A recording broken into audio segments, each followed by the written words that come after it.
Welcome my dear students.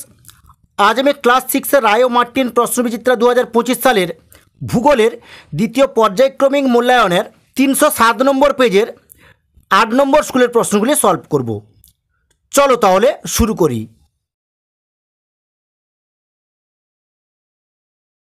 307 নম্বর পেজের 8 নম্বর স্কুলের একের দিকে গেছে সঠিক উত্তরটি নির্বাচন করো যে কোনো 8টি।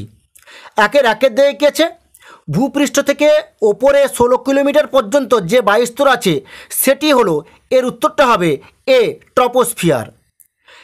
দুইয়ের দিকে আন্টার্কটিকার আর এক নাম, উত্তরটা হবে সি সাদা মহাদেশ। তিনের দাগ বায়ুর আর্দ্রতা মাপা হয়, এর উত্তরটা হবে বি হাইগ্রোমিটার। চারের দাগ লুও আঁধি হলো এক ধরনের, বি ঝড়।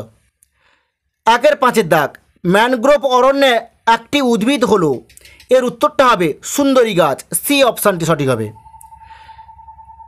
ছয়ের দাগ উচ্চ রক্তচাপ কমায়, এর উত্তরটি হবে সর্পগন্ধা গাছের পাতা। সাতের দাগ বন্যপ্রাণী সংরক্ষণ আইন চালু হয় 1972 সালে। আটের দাগ পৃথিবীর দ্বিতীয় বৃহত্তম মহাদেশ হলো, উত্তরটা হবে বি আফ্রিকা। নয়ের দাগ 30 থেকে 35 বছরের গড় আবহাওয়াকে বলা হয় বি জলবায়ু। 10এর দাগ পৃথিবীর তাপমণ্ডলকে তিনটি ভাগে ভাগ করা হয়। এরপরে দেখো 2এর দাগে পূর্ণ বাক্যে উত্তর দাও যে কোনো 7টি। 2-এর দাগে বায়ুমণ্ডল কাকে বলে, এর উত্তরটা হবে পৃথিবীর গায়ে চাদরের মতো লেগে থাকা বায়ুস্তরই হলো বায়ুমণ্ডল। 2-এর দাগ প্যানজিয়া কি, এর উত্তরটা হবে প্রায় 22.5 কোটি বছর আগে পৃথিবীর মানচিত্রটা এখনকার মতো ছিল না, একটাই বিরাট অখণ্ড স্থলভাগ বা মহামহাদেশ ছিল যার নাম প্যানজিয়া। 2-3 দাগ পৃথিবীর দীর্ঘতম হিমবাহের নাম কি, এর উত্তরটা হবে ল্যাম্বার্ট হিমবাহ। 2-4 দাগ দৈনিক উষ্ণতার প্রসর বলিতে কি বোঝো, এর উত্তরটা হবে কোনো স্থানের একদিনের সর্বোচ্চ ও সর্বনিম্ন তাপমাত্রার পার্থক্য হলো সেই স্থানের দৈনিক উষ্ণতার প্রসর। 2-5 দাগ পৃথিবীর সবথেকে বেশি বৃষ্টিপাত কোথায় হয়, এর উত্তরটা হবে পৃথিবীর সবচেয়ে বেশি বৃষ্টিপাত হয় মেঘালয়ের মৌসিনরামে। 2-6 দাগ কোন মাটিতে জল ধারণ ক্ষমতা বেশি, এর উত্তরটা হবে এঁটেল মাটিতে।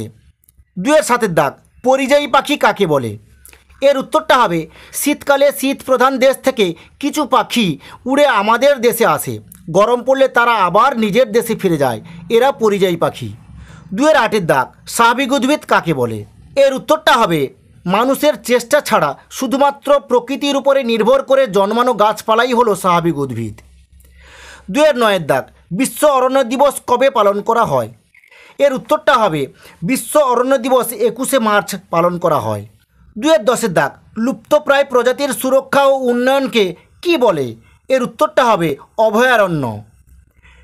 3-এর দিকে গেছে ঠিক বা ভুল নির্ণয় করো যে কোনো 5টি। 3-এর দিকে গেছে পৃথিবীর মোট জলভাণ্ডারের নাম বায়ুমণ্ডল, এটা ঠিক হবে। 3-2 দাগে ভারত মহাসাগর পৃথিবীর তৃতীয় মহাদেশ, এটা ভুল হবে।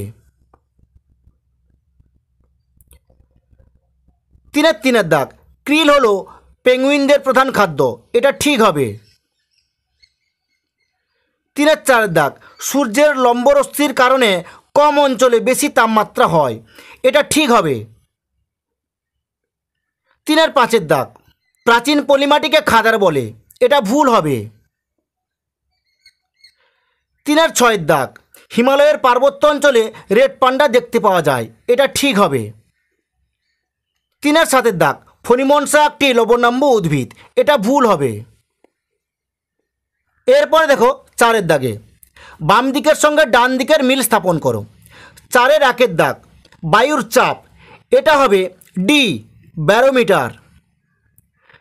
4-2 দাগ বায়ুর আর্দ্রতা, এটা হবে এ হাইগ্রোমিটার। 4-3 দাগ বায়ুর গতিবেগ, এটা হবে ই অ্যানিমোমিটার। 4-4 দাগ নর্মদা নদীর উৎস, এটা হবে বি অমরকণ্টক শৃঙ্গ। 4-5 দাগ মরু অঞ্চলের মাটি, সি জলধারণ ক্ষমতা কম এবং অনুর্বর। এরপরে দেখো 5-এর দাগ, নিচের প্রশ্নগুলির সংক্ষিপ্ত প্রশ্নের উত্তর দাও, যে কোনো 5টি। 5-এর 1-এর দাগ, নিম পাতার ব্যবহার লেখো। এর উত্তরটা হবে নিম পাতার ব্যবহার ত্বক, লিভার, দাঁত ও চুল ভালো রাখে। 5-এর 2-এর দাগ, পার্বত্য অঞ্চলের মাটির বৈশিষ্ট্য লেখো। এর উত্তরটা হবে প্রধানত আর্দ্র নাতিশীতোষ্ণ জলবায়ুতে এরকম মাটির সৃষ্টি হয়। এতে বেশি পরিমাণে জৈব পদার্থ থাকে। চা, কফি, বিভিন্ন ধরনের মশলা এই মাটিতে খুব ভালো চাষ হয়। হিমালয় পার্বত্য অঞ্চল, পশ্চিমঘাট পর্বত এবং দাক্ষিণাত্যের নীলগিরি পার্বত্য অঞ্চলে এই মাটি দেখা যায়। 5-এর 3-এর দাগ, কালবৈশাখী কাকে বলে? এর উত্তরটা হবে গরমকালে পশ্চিমবঙ্গে মাঝে মাঝে বিকাল বা সন্ধ্যের দিকে প্রচণ্ড বজ্র বিদ্যুৎ সহ ঝড় বৃষ্টি হয়, একে বলে কালবৈশাখী।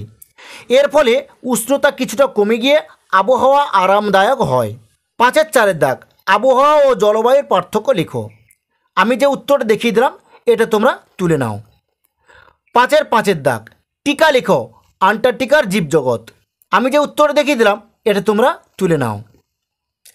5-এর 6-এর দাগ, পৃথিবীর কয়টি মহাদেশ ও কী কী? এর উত্তরটা হবে পৃথিবীর 7টি মহাদেশ: উত্তর আমেরিকা, ইউরোপ, এশিয়া, দক্ষিণ আমেরিকা, আফ্রিকা, ওशिয়ানিয়া, আন্টার্কটিকা। 5-এর 7-এর দাগ, জলচক্র কাকে বলে?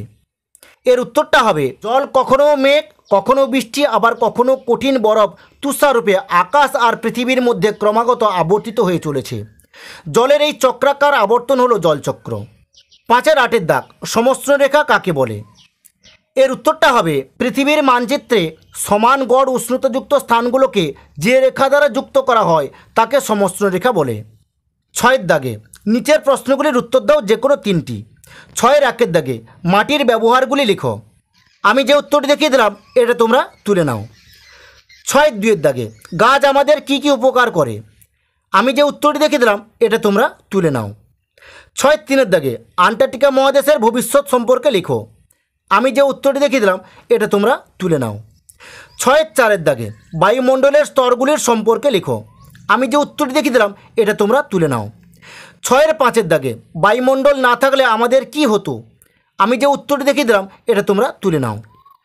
6-এর 6-এর দাগে মানুষের কিছু কাজকর্ম পরিবেশের ভারসাম্য নষ্ট করছে, এই উক্তি সম্পর্কে তোমার মতামত দাও। আমি যে উত্তরটি দেখিয়ে দিলাম এটা তোমরা তুলে নাও। ঠিক আছে, আজ এই পর্যন্ত। নেক্সট ভিডিওতে আমি ইতিহাসের প্রশ্নগুলি সলভ করব।